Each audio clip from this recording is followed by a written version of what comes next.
अगर किसी की पुरानी पीढ़ी में हार्ट अटैक की संभावना या हार्ट अटैक रही है तो संभावना ज़्यादा डेफिनेटली होती है उस आने वाली पीढ़ियों में। लेकिन इसके अलावा बहुत से ऐसे फैक्टर होते हैं, हम दो कैटेगरी में बांटते हैं इनको, मेजर फैक्टर्स और माइनर फैक्टर्स। मेजर फैक्टर्स का हमको बहुत ज़्यादा ख्याल करना चाहिए। अगर वो चीज़ें हमारी ज़िंदगी में या बीमारियां नहीं हैं तो कोशिश करें कि ना हो, या वो चीज़ें अगर हम कर रहे हों अपनी लाइफ में तो कोशिश करिए कि उनसे हम बच सके या उनको अवॉइड करें।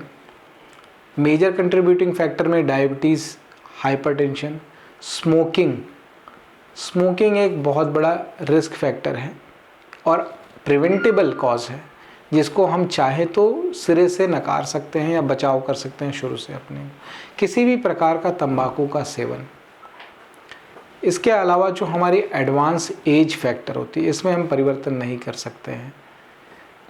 और हमारे परिवार में अगर किसी भी सदस्य की मेल है और उसकी 45 ईयर्स से पहले और फीमेल है उसकी 55 ईयर्स से पहले अगर हार्ट अटैक से मृत्यु होने की पुष्टि हुई हो तो ये भी एक बड़ा फैक्टर होता है कि उस परिवार के सदस्यों में हार्ट अटैक जानलेवा साबित हो सकता है।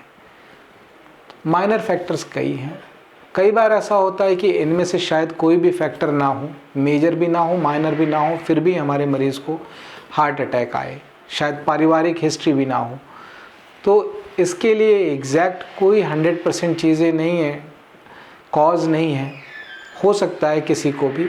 लेकिन जो बचाव के तरीके हैं, जैसे आपको एक अपना संतुलित आहार रखना, वज़न को कंट्रोल में रखना, डायबिटीज़ और ब्लड प्रेशर से बचाव रखना, अगर है तो इनको कंट्रोल करके रखना, स्मोक या किसी भी प्रकार के तंबाकू का परहेज करना, एक्टिव लाइफस्टाइल रखना अपना, ये एक ऐसे फैक्टर्स हैं जो कि हमें हार्ट की बीमारियों से बचाते हैं।